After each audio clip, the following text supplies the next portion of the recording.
Hi everyone, welcome to digital GK classes. तो मैंने आपको जो है कल मॉर्निंग में ही बताया था कि कल जो है योगी जो हमारे मुख्यमंत्री जी हैं उनकी जो है बैठक होने वाली थी सभी विभागों में। और उसी में से हमारा एक जो है विभाग है वो है उत्तर प्रदेश शिक्षा सेवा चयन आयोग। क्या निर्देश दिए गए हैं, कब तक आपको एग्जाम देखने को मिल सकता है, क्योंकि बहुत सारे निर्देश जो है इनके द्वारा जो है बहुत सारे आदेश दिए गए हैं। आपका यूपी टेट सुपर टेट की एग्जाम कब तक हो सकता है और क्या सच में इस साल हमको वैकेंसीज देखने को मिलेगी। तो पहली बार आए हैं तो चैनल को सब्सक्राइब करके प्लीज वीडियो को लाइक कर दीजिएगा, क्योंकि यहाँ पर सीटेट की डेली क्लासेस होती हैं 1 बजे। एंड अगर आपका पेपर 2 में एसएसटी है तो आप इसकी पेड नोट्स ले सकते हो पूरी कंप्लीट। ठीक है, व्हाट्सअप नंबर आपको स्क्रीन पे एंड कमेंट सेक्शन में दिख जाएगा, वहां से आपको नोट्स मिल जाएगा। क्योंकि देखिए आपको पता है कि चाहे कोई भी एग्जाम हो, अगर 7 जुलाई का अगर सीटेट आपका पास नहीं होता है तो आपको दिसंबर का वेट करना पड़ेगा। और दिसंबर में इस साल के लास्ट तक आपको केवीएस हो गया, एनबीएस हो गया, बहुत सारे एग्जाम देखने को मिल सकता है। तो इसीलिए इस समय का यूटिलाइज करें। और ये जो नोट्स है बहुत ही शॉर्ट एंड कंसाइज है, आप 2 वीक में ही पूरी एनसीईआरटी खत्म कर सकते हो। इसमें आपको हिस्ट्री, ज्योग्राफी, पॉलिटी सब कुछ मिलेगा। ठीक है, तो देखिए सबसे पहले अगर हम देखें कि जो इस साल जो है 2024 में आपको पता ही है कि विपक्ष ने जो है बेरोजगारी के मुद्दे को जो है कई बार उठाया और सरकार को कटघरे में लाकर खड़ा कर दिया, जिसके बाद से आपको रिजल्ट देखने को मिल सकता है। इसके पहले अभी तक ऐसा नहीं हुआ था कि कोई नौकरी की बात करे, कोई जो है किसी भी भर्ती की बात करे। दूसरी चीज है पेपर लीक। तो ये दोनों चीजें जो है अब जाकर बहुत ही अच्छे से हमारे सामने आ रहा है। और अगर मैं बात करूं तो सबसे पहले आपको पता है यहाँ पर हम केवल जो है टीचिंग से ही रिलेटेड जो शिक्षा विभाग की बात है वही हम देखने वाले हैं। तो उसमें जो है आयोग जो भी इनके द्वारा निर्देश दिया गया, आपको पता है कि एक दिन पहले ही इन्होंने बोला था कि कल जो है 8 को शाम को मुझे सारे रिपोर्ट्स चाहिए अलग अलग विभाग के द्वारा। इन सभी के द्वारा जब इनकी बैठक हुई है तो इन्होंने इनको निर्देश दिया है कि आप अपने अपने विभाग में कितने रिक्तियां हैं इसका आदेश दिया है कि इसकी जो है रिक्तियां जल्द से जल्द बताने की कोशिश करें। अब इसका ये जो है निर्देश दिया है इन्होंने। अभी तक तो सारे विभाग के साथ मीटिंग हुई है और इन्होंने एक चीज ये भी बोली कि अगर कहीं पर कितनी भी रिक्तियां खाली है तो उसमें विलंब ना करें, उसको जल्दी से भरें। दूसरी चीज, एक चीज और अच्छी है कि इन्होंने बोला है कि एग्जाम कैलेंडर भी जारी होना चाहिए। पेपर लीक से रिलेटेड भी एक नया कानून बनेगा, क्योंकि आप जानते हो कि एग्जाम से ज्यादा डर नहीं लगता है कि एग्जाम लेट हो रहा है, पेपर लीक। क्योंकि आप एग्जाम देने जाते हो और जस्ट आपको पता चल जाता है कि पेपर लीक हो चुका है। और अभी हाल में इतने सारे पेपर लीक हो चुके हैं, चाहे वो नीट हो, चाहे आपका आरओ हो गया, चाहे आपका पुलिस का हो गया, हर जगह हर स्टेट में यही हाल चल रहा है।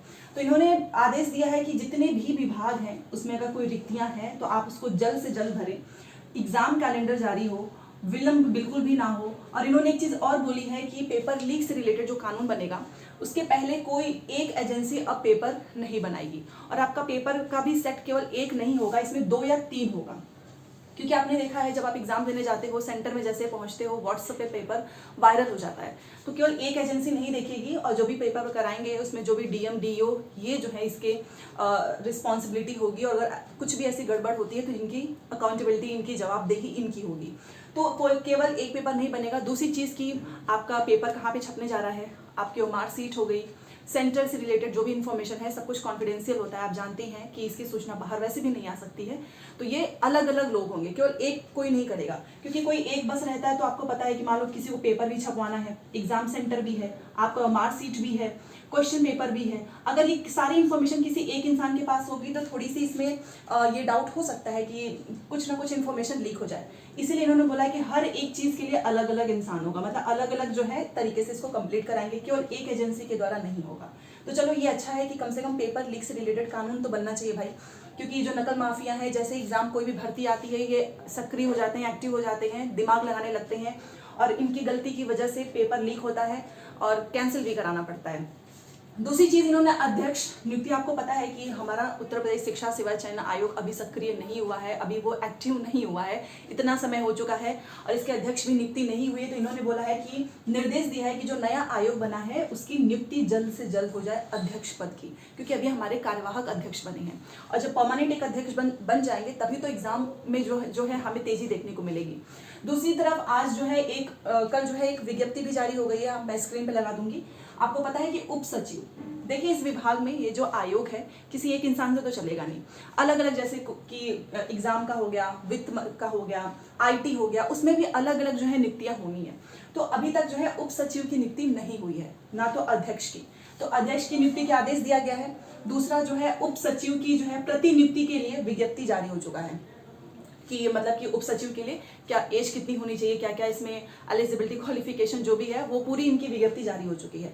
तो 2 चीज़ें हो चुकी हैं। सबसे पहले तो योगी जी ने आदेश दे ही दिया है कि भाई कार्यवाहक अध्यक्ष तो चलो ठीक है अग्रवाल जी हैं, बट इसमें अध्यक्ष की नियुक्ति का जो है आदेश दिया है और आज जो है विज्ञापन भी जारी हो चुका है कि उप सचिव की जो भी नियुक्तियां हैं वो जल्द से जल्द हो सके।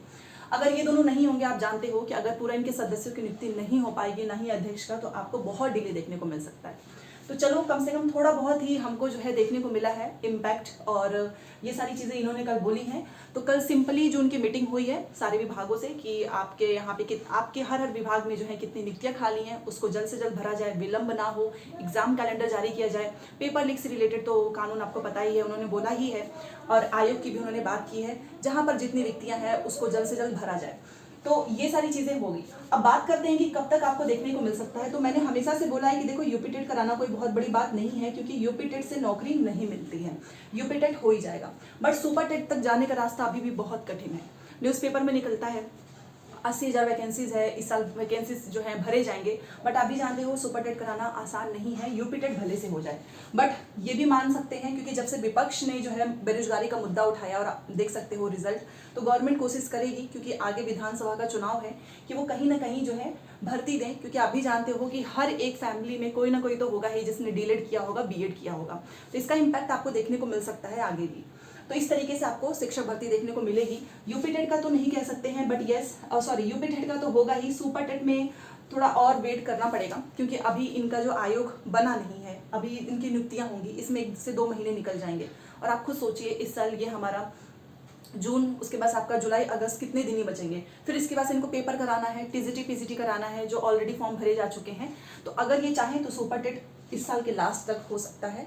और इसके लिए फिर से एक बार स्टूडेंट्स को जो है, चाहे वो ट्विटर के जरिए हो, चाहे ज्ञापन सौंपने के थ्रू हो, योगी जी तक जो है बात पहुंचानी होगी कि आपको बेसिक शिक्षा में भी, प्राथमिक शिक्षक भर्ती में बहुत सारे पद हैं जो खाली हो चुके हैं।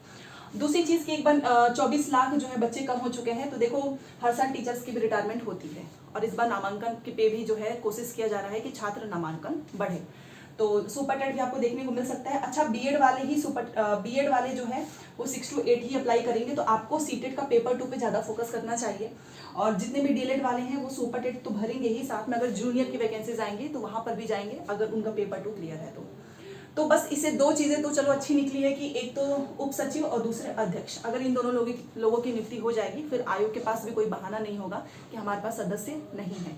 फिर हम जो है अपनी बात भी उन तक पहुंचा सकते हैं कि कब तक जो है हमें सुपर टेट देखने को मिलेगा। बट तैयारी करते रहो, क्योंकि देखिए ये जो अभी हुआ है इलेक्शन के बाद, बहुत सारी चीज़ें निकल कर आ रही हैं, एंड गवर्नमेंट नहीं चाहेगी कि आगे चलकर भी इसको ये सारी चीज़ें फेस करनी पड़े, तो भर्ती जरूर देंगे। एक बार तो आपको सुपर टेट जरूर देखने को मिलेगा।